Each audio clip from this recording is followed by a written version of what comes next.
Greetings, traveler. I am SnapJelly, and my apologies if this video seems a bit rushed. If so, that is because it is.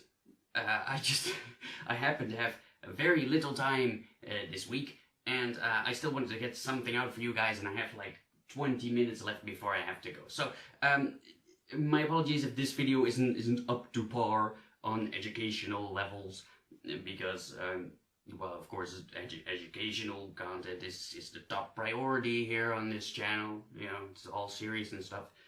Anyway, I wanted to talk about something that has been bugging me for quite a while, and that thing is the ninjato.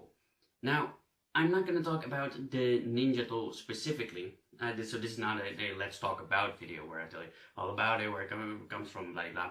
No, I just wanted to talk about the idea that people tend to have of the ninjato. If you don't know what the ninjato is, the ninjato or ninjaken is a straight blade, single-edged blade with a square tsuba from Japan, supposedly used by the ninja. It's also not a real thing. Now, I want to make one thing very clear, and that is, I do believe though that this kind of sword could have existed. You see, because we do know that in Japan they did have straight single-edged blades, and they also had square tsubas. Not that many of them, but they did exist. There's also a lot of art depicting both straight blades and curved blades, and then square tsubas and round tsubas in the same picture and stuff like that. So personally, you know, I'm willing to accept it. I have reason to believe that there at some point the square tsuba and the straight blade would have been combined and creating something along the lines of what you I guess would call a ninjato. I'm willing to believe it, but it definitely wouldn't have been the norm. And what I don't get is this idea that people have about the ninjato that is the ninja weapon. That's something that I really don't get.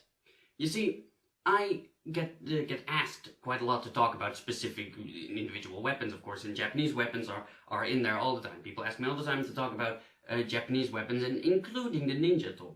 And like some people, I understand that a lot of you guys are already aware that the ninjato is not a real thing.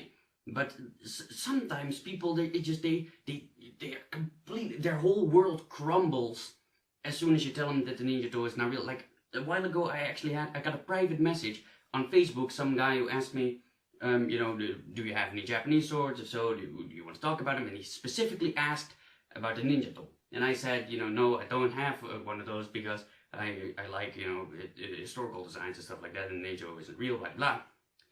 And he just couldn't believe it. And he said, according to his research, the ninjato was real. So why did I believe that it wasn't? Right. Research. Let's talk about that word for a while. Research. Everybody on the internet does research. Of course, you see it all the time. Everybody does their own research. Now, what people do when they say they do research is not they go to Wikipedia. Right? That's research. They type their little thing into Google and they click on the Wikipedia link, and if it does not appear, then do you actually click on another link? No, God no. What you do is you just Google that exact same thing, but type wiki next to it, and then see if the Wikipedia page appears. And when you do find the Wikipedia page, you don't go to the bottom of the page where it states the sources, you know, to check if they're actually reliable sources. No, you don't have to look at those. No, absolutely not. Those are not important. Why would you want to see where the information comes from, right? It's Wikipedia, right? And you have the Wikipedia page. What you do is you don't read the entire thing. Absolutely not. You just quickly glance over it and boom, expert. That's how research works. But here's the thing, right? This guy, he said, according to his research, and I got curious about, you know, his research because he must have had the information from somewhere. So what I did was I typed in ninjato in Google, and the first link that popped up was Wikipedia. Now, isn't that great? And I found that even Wikipedia says that it's not a real thing. So why are people even confused about this? Historically, there is no physical evidence for the existence of this katana-like short sword legendarily used by the ninja, though it is believed that they are based on the design of the wakizashi, which is a short sword, or chokuto swords, which are swords used in the time before the samurai, which are straight, actually single-edged swords without a guard at all. So, What research? I'm really curious. I mean, just think about this, right? You encounter, at some point you encounter the name of a sword that you apparently like a foreign sword, so it's not easy to research it, but you would at least type in the name once, right? Like, I'm not saying that you should do all the research yourself. I understand that a lot of you guys don't have the time. I understand that a lot of you guys are not as obsessed with this kind of shit as I am. I understand that loads of you guys have a life, actually, and that's great. By all means, have a life. Go outside, you know, get a job, kiss a girl, do something, except this.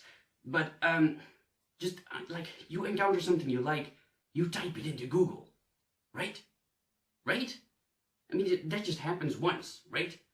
So, what research? It could be, of course, what I think is just lying.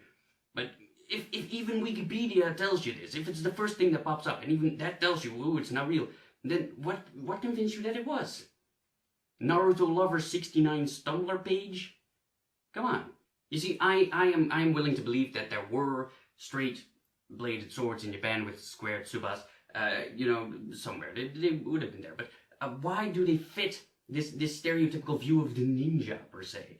Right? People have this completely cartoonish idea of ninjas, like, ooh, completely clad in black with just their eyes visible. And ooh, they have a straight sword on their backs, you know, not on their hips like a normal person, but on their backs, because that is better. And ooh, moving swiftly through the night. Why would this sword be specifically good for ninjas? Is it better than other swords? If so, then other people would definitely also use these kinds of swords. They would figure it out. And if it's not specifically better, then why would the ninja use them? Right? If it's just, why would you have a designed ninja sword? Why this sword? I mean, the ninjato would not be that different from any other sword, right? So why this design? Why specifically this design for just the ninja? That's what I don't understand. Why do people believe that? Okay, I have a confession to make. I am actually a huge otaku, right? I have seen all the animus every day, like freaking Dragon Ball Z, Crayon Shin-chan, Totally Spies, Drake and Josh, you know, all the animus, I've seen them all. But, you know, there's this one animu that you casual plebs probably haven't heard about, and it's really good. It's called the Ninja Turtles, alright? In the Ninja Turtles, you have this one character called Leonardo, which is Japanese for totally fucking badass. And he uses a specific weapon. He's a ninja, of course, and he uses a specific weapon. Now, this weapon that Leonardo uses is straight, with two, actually, yes. They're straight, and they have squared tsubas, right? Although, granted, in later depictions, the blades also turn out to be curved sometimes, and I believe in the last Michael Bay movie, they also had round tsubas, so it doesn't really count anymore. But in the first cartoons, they were straight with squared tsubas, right? And everybody in the world says that he used duo katanas. Even if I remember right, even he said that he uses duo katanas. So how does this make sense? On one hand, you have this cartoonish portrayal of a ninja that people believe, like black clothes and just their eyes visible, right? And ooh, they have it on their back. They carry a straight blade with a square tsuba, and swoosh swoosh, that's a ninja. And on the other hand, you have Leonardo, a literal cartoonish portrayal of a ninja, with actually, honestly, he has everything exposed except his eyes, so that's the opposite, but everything else is ninja-like, right? He's a master of combat, and he is a ninja, and he carries on his back two swords that are straight with squared tsubas. They perfectly fit the description of what a supposed ninja sword is supposed to be like, and everybody just says, ooh, they're katanas. What? Where's the consistency?